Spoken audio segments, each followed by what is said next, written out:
Welcome to the Real Estate Syndication Show. Whether you are a seasoned investor or building a new real estate business, this is the show for you. Whitney Sewell talks to top experts in the business. Our goal is to help you master real estate syndication. And now your host, Whitney Sewell. This is your daily real estate syndication show. I'm your host, Whitney Sewell. Today, our guest is John Casmon. Thanks for being on the show, John. Whitney, thank you for having me on. Now, I'm honored to have you on the show. I've heard nothing but amazing things about John. We've briefly got to meet a couple times at a couple events, but I'm thankful for this opportunity and to get to catch up with him. But he's a real estate entrepreneur who controls a portfolio of over 700 units as a general partner. Started by house hacking a duplex and now partners with investors to purchase apartment buildings through his firm, Casmon Capital Group, the co-creator of the Midwest Real Estate Networking Summit, which you probably heard of just recently. They just had an event, a no-pitch event to connect like-minded investors. Hosts a weekly real estate podcast, Target Market Insights, where he covers the best emerging markets, marketing tips, and investing insights. A background in marketing, he has overseen campaigns for General Motors, Nike, and Coors Light. Was even recognized by Black Enterprise Magazine as one of the top executives in advertising and marketing. John, thanks again for being on the show. In case the listeners hadn't heard of you, give them a little more about what your focus is right now in real estate, and let's dive into your expertise. Well, first of all, thank you again for having me on the show. I think one of the big things is understanding, how people get into the syndication space. So like many of your guests, we are multifamily syndicators. Unlike many of your guests, we didn't necessarily intend to do that starting out. So I started off kind of house hacking. I have a background in marketing. And as we continue to grow our own personal portfolio, one of the things that happened was we started to run out of our own money. And we had a lot of people who were watching us have success investing, and they would express an interest in doing the same thing or, wanting to learn more. But as we started talking to them more and more about it, we realized that they didn't necessarily want to do all the steps that were involved to start building their own personal portfolios. And at some point, it just dawned on us that, well, listen, maybe we can help these individuals by actually partnering with them and doing these deals together. And at that point, we started to learn more and more about, multifamily, really just, working with other people and investing and raising capital. And that kind of led us down the path of syndication, which is what we're focusing on today. Do you remember where you heard like syndication, like for the first time? Because I'm similar. Like I had small multifamily, and then I'd never heard of this thing called syndication until all of a sudden it's like, whoa, I got to learn about this.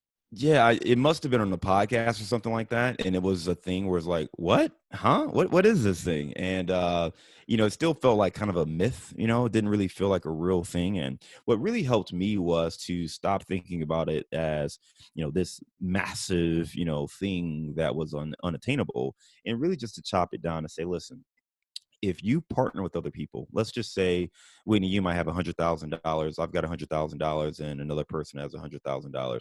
Individually, we can go out and find, $300,000 or $400,000 properties. But what if we pulled those dollars together, and instead of the three of us having, little small multis, we can go and get something a little bit bigger, and then we just do that on a larger scale. And that really is what clicked for me. I mean, I had someone kind of sit down and talk to me about it. And at that point, it really clicked and crystallized that there's strength in numbers, there's power in working together. This is a team sport, and this is how people are getting deals done. And that really opened up my eyes to say, well, why am I fighting everybody in this room? You go to a meetup, right? And you're, in some ways competing with a lot of those people on a 2-unit deal or a 3-unit deal. And instead, if you got everybody together and you pull the same money you were planning on using to buy a 3-unit and you go buy a 150-unit, now it's a more efficient play. It's more professional. You get the scales, the economies of scale. So that really changed the game for me. And we kind of went down that path and really haven't looked back since. Awesome. And, I'd love to hear about, or let's talk about how, you're using your expertise to grow your business and get into this business. And I know a lot of listeners are going to learn a lot about your expertise, and that's marketing and branding. And I know they're interested in that too, so they can grow their business just like you have. Yeah, I'll tell you what, Whitney, as you know, syndication it's a great thing, but it also is challenging, right? I mean, you can start to do everything you can to learn. This is a great podcast. You're going to learn a whole lot of stuff listening to all of Whitney's episodes, but it's really hard to go out and execute every single component by yourself. And when you really start to break it down into what the components are, what you do well, what I realized is I have a background in marketing and I needed to lean into that more. Understanding how to grow, understanding how to market. But there's a difference between marketing and branding and, all those different things. So what we wanted to do is really start to understand how do I lean into that expertise more? So what I focus on right now is really the marketing aspect, helping to identify opportunities, helping to put together marketing plans, and then driving our branding to help connect with other investors. Because ultimately, all we're really trying to do is identify a deal and then pairing the deal with the capital for investors who are looking to invest. So the marketing is a strong piece of that. And I want to talk a little bit about how your syndicators, how your listeners can really use marketing to drive themselves, whether you're a passive investor or an active investor, an active syndicator. Marketing is a strong component that can help you elevate your business and rise above the rest. Yeah, I heard a guy say yesterday that, if you're a syndicator and you're on the capital raising side, I mean, you're more of a marketer than you are anything else, than even a real estate investor. I mean, you are a real estate investor, but marketing is such a big component now of what we're doing. The way social media is, obviously exploded in so many ways, and that's the way we connect with so many new people. You have to be good at marketing too, and so, let's hear it. I want you to just tell us how to do it. Well, I mean, I think there's a lot of things, right? So I first of know. all, one thing that I had to learn is there's a difference between sales and marketing. Yes. From a marketing standpoint, one of the things that we were doing was, I would put out content and I would wait for the investors to flock to me. And it wasn't necessarily happening that way. So there's a balance in what you can do for marketing, and that kind of takes time to build it up. But ultimately, marketing is about attracting people to you. Sales is a little bit more prospecting where you're going to be more actively reaching out to people. So, if you look at social media, you can certainly do marketing on social media, and a lot of people do it, and a lot of people do it great. And that is posting content, letting people know what you're working on, sharing your podcast episodes, writing blogs and sharing those blogs. Those are all great marketing tactics that you can use. One of the things that you'd want to do is really find ways to connect the right content to the right people at the right time. What's missing? How do you leverage certain platforms better than others? If you're going to be on Instagram, Instagram is very visual, right? So it's very visual. You really want to engage people with beautiful imagery. You want to have great copy and you want to be consistent. Facebook is more family and friends, it's a little bit more casual. You want to engage people a little bit more. You want to tag folks. And then LinkedIn is very professional, right? So LinkedIn is where the professionals are looking to network and connect with people. And you want to find ways to share really relevant information and content to people at that time. So you want to take advantage of each platform to the best of its capability. But, what I also realized was on the sales side of things, though, those platforms, the prospecting is just as important. And that's less about what everyone sees and more about how you use private messaging. How do you identify these people? How do you reach out to them in private messaging? How do you start to connect with them? How do you start to bring them into we call them a sales funnel, but getting them onto your email list? Because ultimately you want to drive your email list so you can communicate with these people in the future. When you have a deal, when you have an opportunity, just stay on top of mind. I mean, that's really all we're trying to do is stay top of mind. So when there is an opportunity, if you are ready to invest, if you see a deal that interests you, that deal is there and there's an opportunity for you to come and join our team. So you want to really use marketing for all of those things. And then I think the next piece is if you're starting out and you don't have something specific to say, or maybe you're not comfortable or confident to just start writing blogs or launch a podcast, then the next important thing you can do is leverage other people, leverage their influence, leverage their expertise, and use that to grow your brand. Nice, nice. And so tell me though, before we get into leveraging other people's brand, tell me where do you spend more time or how do you manage your time between the marketing side or the sales side? Well, I'm a marketer by nature. So I love marketing. I mean, to me, I can do marketing all day long. So I actually have to train myself to spend more time on the outreach and the sales side. It's really more natural to do the marketing for me, but I think the sales side of it is really important. So right now I kind of split my time where I would say about 70% is marketing, and then about 30% probably is on the sales side. We're reaching out to people, because for me, reaching out, you kind of need to have something to say, right? You need to have something to reach out to them. And it's great to have a piece of content. If you know someone is looking for something, you can reach out. The other thing with the marketing is you can start to attract people to you.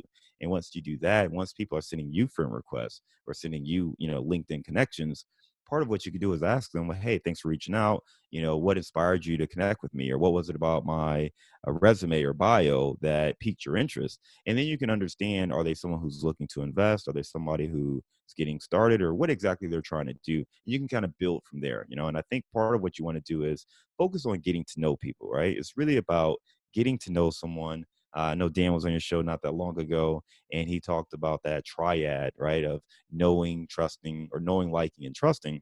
And that's really important. You want to make sure you take the time to know somebody. Are they a fit? Are they a fit for you? Do they like you?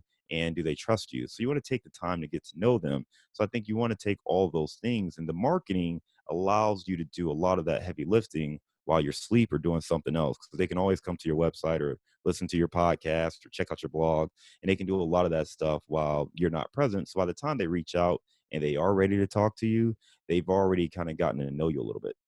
No, I like that a lot. It does take, and in a few interactions and getting to, like you say, getting to know people, focusing on getting to know people. And it's not just this quick, okay, now I got your email. Now I'm going to send you a deal, Yeah. type mentality. Yeah, I see it all the time. I get deals from people often that I'm like, I have no idea who you are. Like, how did, Right. like, Right. Right. how did you get my email?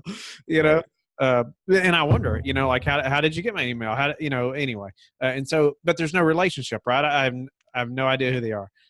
And so it's so important, relationship. But, I'll say, I'm not ready to do the podcast. I'm not ready to, do some, big platform like that. But, you mentioned leveraging other people's brand. And I felt like majority of the, that's going to help majority of the listeners. And so just elaborate on that, and let's dive into what you mean by that.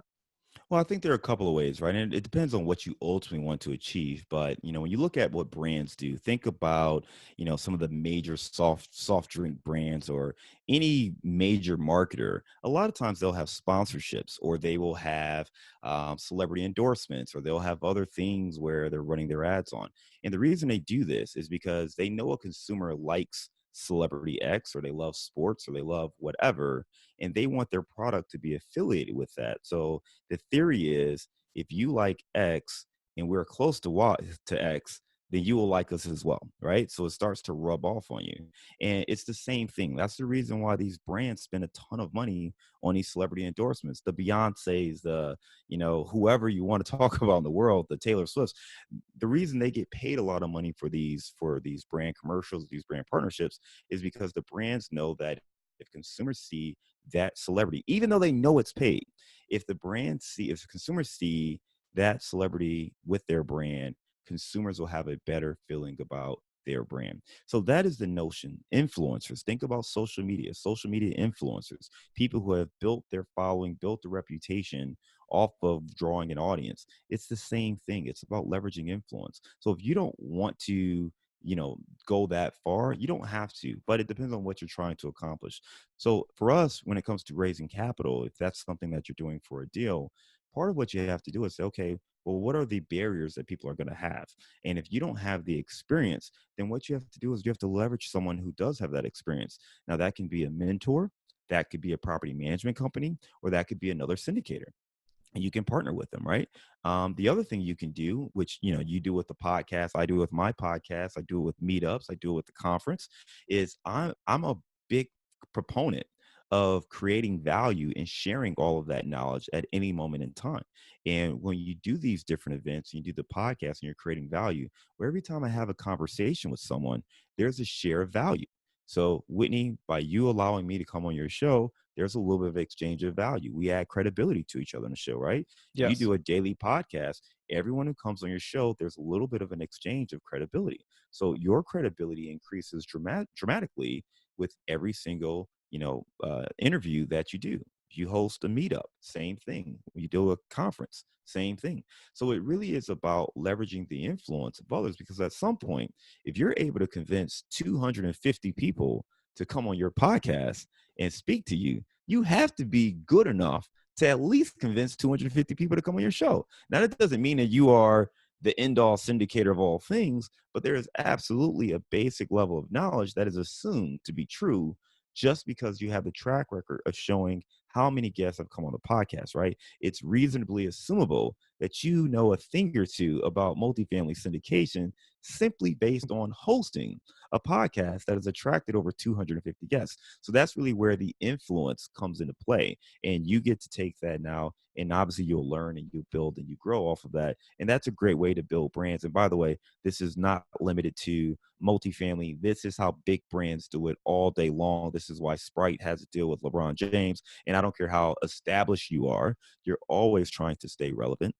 You're always trying to stay current. That's why, the big operators, they still go out and they do post on Bigger Pockets, or they stay relevant, or they're still pushing out their content, because it is necessary to stay relevant and to continue to draw that influence, because otherwise there might be other options and you start to see what happens when people walk away from your brand.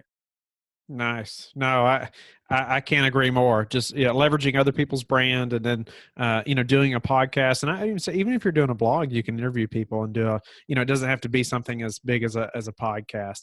There's other options, and are there other options that maybe we haven't thought of, or even ways to to develop your brand like that? If you're not into writing and you're not wanting to do a podcast, or a meetup, any other ways you've seen people do that to increase their brand? Absolutely. I mean, part of it is the prospecting. It's the one-on-one thing, right? So Mm. you don't necessarily need to reach hundreds or thousands of people. Maybe you just have a cousin.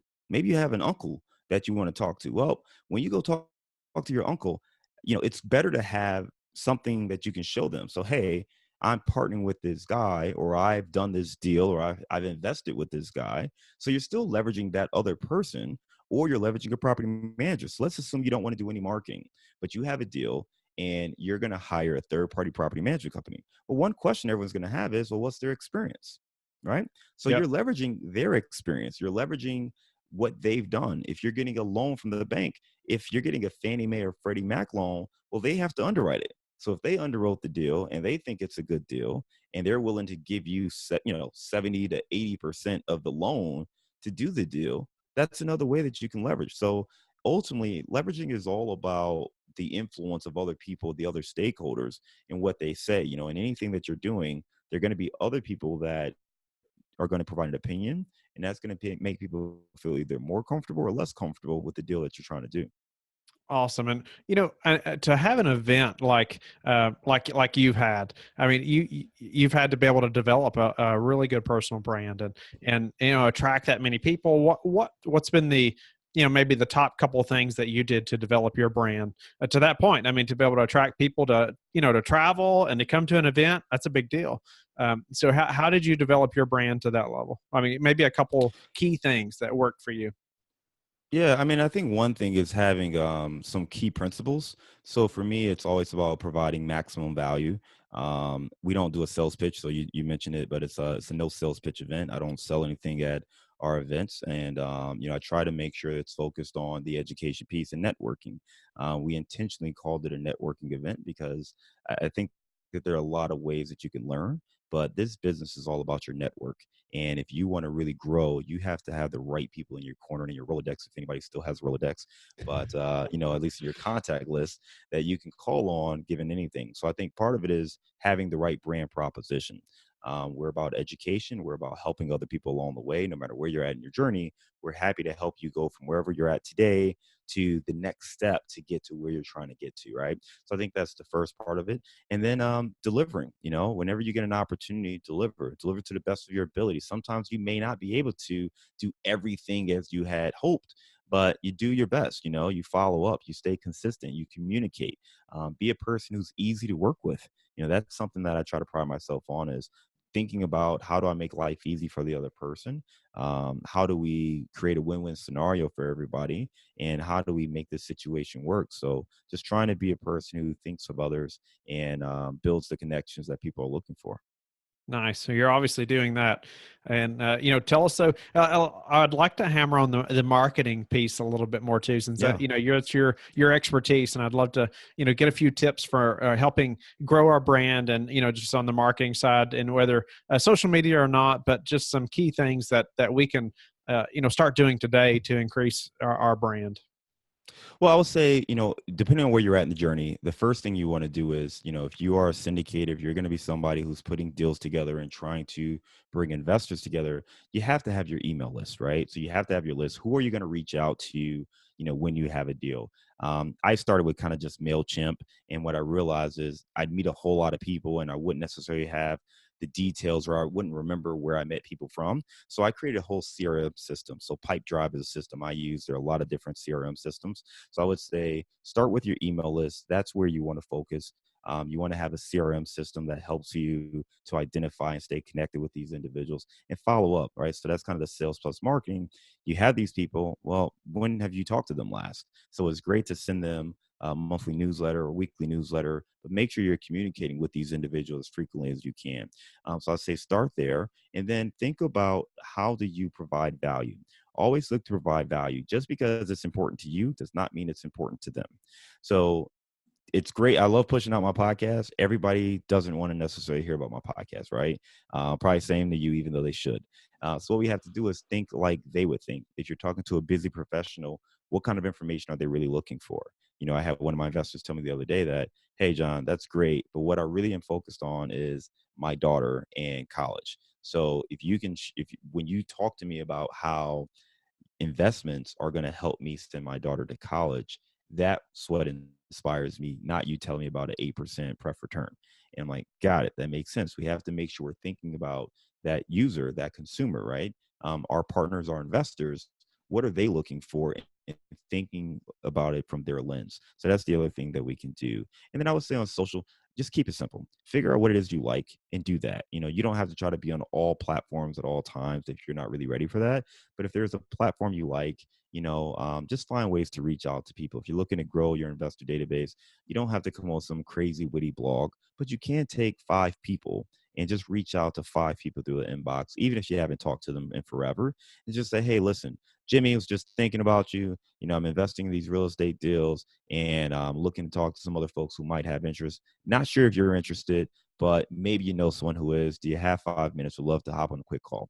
You can do things like that to start the process. And again, that's not a huge blog post. That's not something that the world's going to see. If Jimmy doesn't respond, it's okay. You reach out to 4 other people, and maybe 2 or 3 of them will reach out, and now you have a chance to talk to them one-on-one. So those are different things you can do today to really start growing your investor database and really starting nurturing those relationships. No, I like that. I mean, you just gave us a template, almost the whole thing right there, that we could start using right now to reaching out to people that are already on our list. And tell me, a pipe drive is something I haven't used before, but as far as the CRM, how often are you connecting with your investor list? Or what's the frequency? I know you're trying to cater it to what they want, and that can be really difficult. And it can be difficult to keep on top of, like, tracking those little details. And I find it's important to when they say something about their kids, like, I try to document, like, okay, they got a 2 and a 4-year-old, and just I want to bring that up the next time, right? I want to talk about that, or it's something that's important to them. But how are you tracking that, and how often are you communicating? Yeah, so a couple things. That's a great question, by the way, on the kids, right? I mean, ultimately, this is really about getting to know people. If you're not interested in getting to know them, then it may be a more painful thing, or you may feel, I don't know, a little dirty doing it.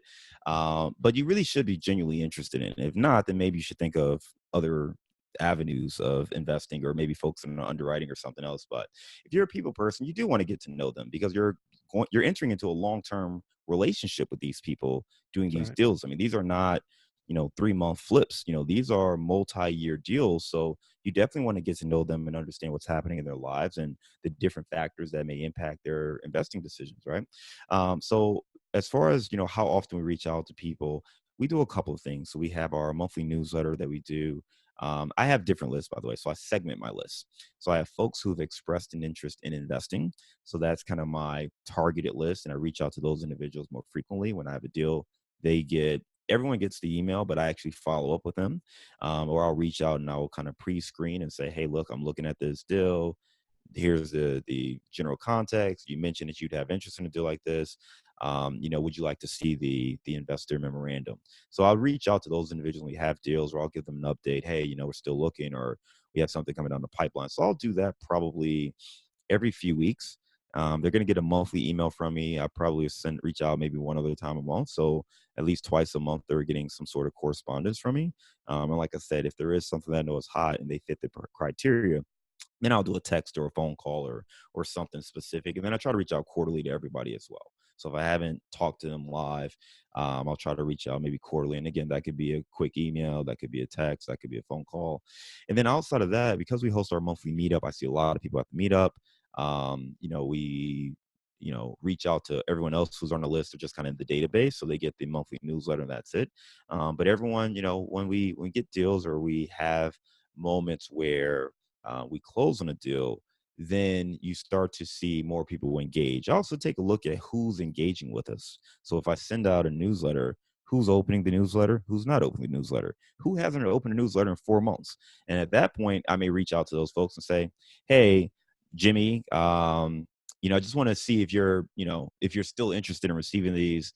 We're working on XYZ, and I know that you're busy. I don't want to keep clogging your inbox. If you're not interested, let me know. And then Jimmy would say, no, keep me on there. Just haven't seen it, or hey, I haven't gotten your email. But it's a great way to, one, keep your list fresh and clean, because your CRM systems, they like to make sure if it looks like spam, they'll treat it like spam.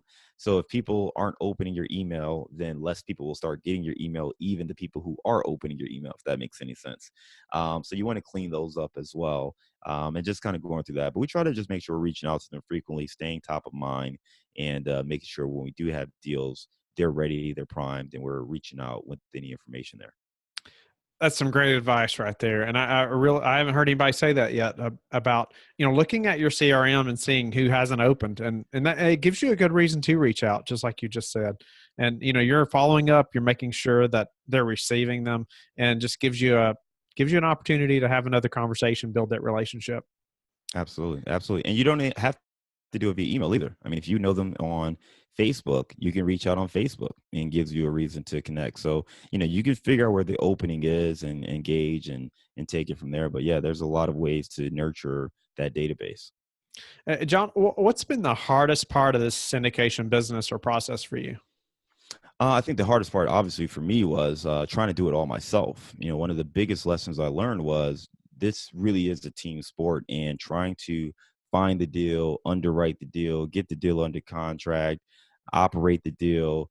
Doing all of that yourself is very difficult, especially raising the money by yourself, doing all those things. And it's kind of like herding cats if you're trying to do it all, because you're competing with people who have teams. When you're going after some of these larger deals in particular, you're competing with teams that can move very efficiently. They can underwrite deals quickly. They can get their LOIs out there. So you really need to move very quickly. So I think just changing the mindset from, something where you kind of have to do it yourself, to really taking more of a team approach and being able to say, what's my role on the team? What is my best value on this team? And then how do we execute from that standpoint? That's really been the most difficult piece. And then once you made that adjustment, opportunities now present themselves because I'm more open-minded. I wasn't just looking for one specific thing that I was doing everything myself.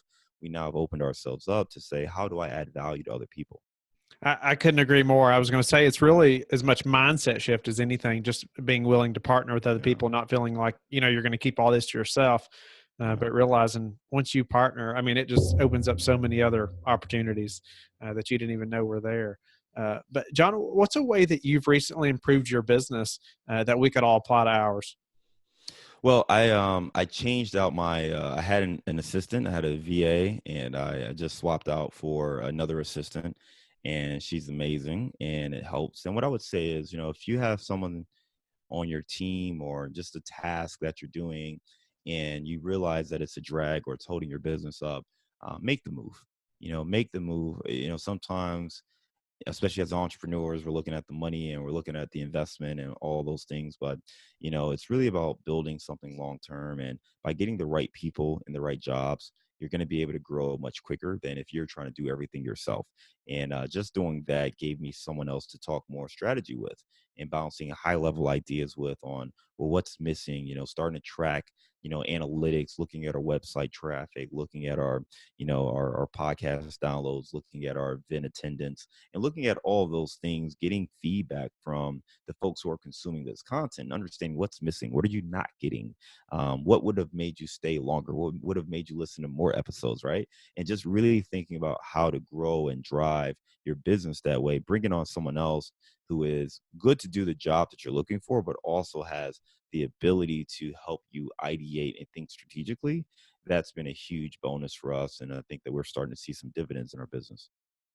Awesome advice. And did you use a VA company, or did you hire somebody through like something like Upwork, or find somebody local? I started with a VA company, and I actually went with someone who is not local to me, but here in the U.S. And that's been a great change for us. Nice. And what's your best advice for taking care of investors? I think the biggest thing is you have to treat their money better than your own money, not even your own money. I hate losing money. I've lost money before, and it's not fun. I promise you that. And it's one thing for me to lose my money. It's a completely other thing. It's not really an option to lose an investor's money. So I think you have to enter into every deal with that mindset. How can you lose your investor's money? And then what can you do to mitigate those risks? What's the rehab? Who's the team involved? What's the loan? All of those different factors I think you need to look into and make sure you're really being a great steward of their money. That's ultimately what we're trying to do, because these individuals are working very hard with their day job. They're sacrificing time away from their families to make this money. They're entrusting you to help grow and protect that money. And it's a big obligation. So I think ultimately for us, we have to treat it as such and look at every deal with that mindset. What can go wrong? How do we fix it? One beauty of multifamily is, we know that if you have a cash flowing asset and you have a loan where the loan's not due, you should be able to weather storms or any changes in any market cycle. So that's one thing that I like. One of the reasons I love multifamily and multifamily syndication as opposed to flipping or new construction or things like that. So that's just one way we like to do it. But ultimately, we're trying to reduce risk. We can reduce the risk and still find ways to grow and protect capital. That's ultimately what we're looking at in every single deal. And what's the number one thing that's contributed to your success? Resiliency. Resiliency. Absolutely. I think being able to try something, know that it works for other people, but maybe it's not working for me, and continuing to figure out, well, what am I doing wrong? What are they doing? Talking to people, being open-minded, talking to other people, learning. That resiliency is really important. You got to be able to take a punch in this business. And if you can get back up and not quit, that is really the biggest piece. I mean, if you talk to very successful syndicators, almost all of them have failed somewhere in real estate, whether it was early on in their career or maybe they underwrote a deal wrong or whatever. But those who are resilient are the ones who are going to stand up at the end. Love it. And before we have to go, unfortunately, we're out of time. But John, tell listeners how you like to give back. Yeah, so a couple things. One of the things that I'm really big on is helping to close the wealth gap. In particular, I'm a part of an organization called Surge for Water, and it's really about ending the cycle of poverty in some of our foreign countries through water solutions. So through sustainable water solutions. So that's one organization that I'm very happy with. And one of the reasons I love doing syndication is it's also about how do we create wealth and close the wealth gap for a lot of minority investors and a lot of minority families, because it's real estate is really that great equalizer. Most of us are not going to become these crazy rich entertainers.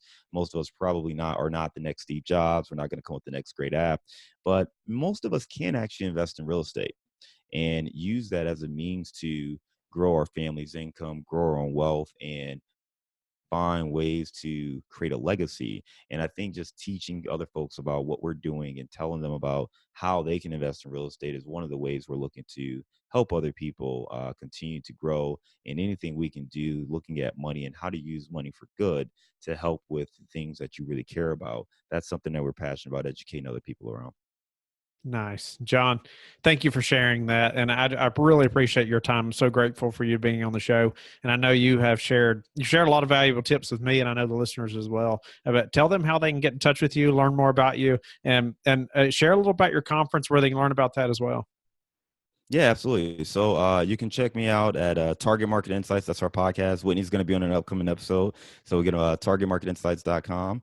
And then the conference, the Midwest Real Estate Networking Summit. We just held our second annual event. We're already in plans for year number 3.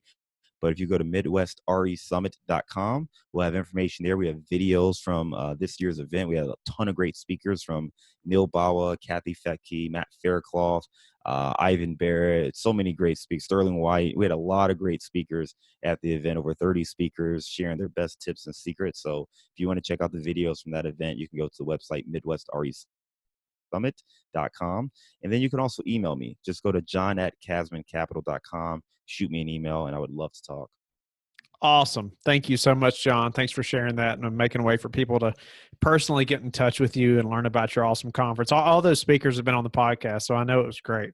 And so thanks so much, John. And I appreciate the listeners being with us today and every day. I hope you'll come back tomorrow and the next day and share the show and go to the Facebook group, The Real Estate Syndication Show. And you can go to LifeBridge Capital and connect with me, and I'm happy to help you any way I can.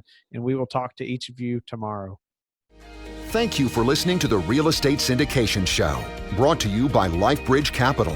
LifeBridge Capital works with investors nationwide to invest in real estate, while also donating 50% of its profits to assist parents who are committing to adoption. LifeBridge Capital, making a difference, one investor and one child at a time. Connect online at www.lifebridgecapital.com for free material and videos to further your success.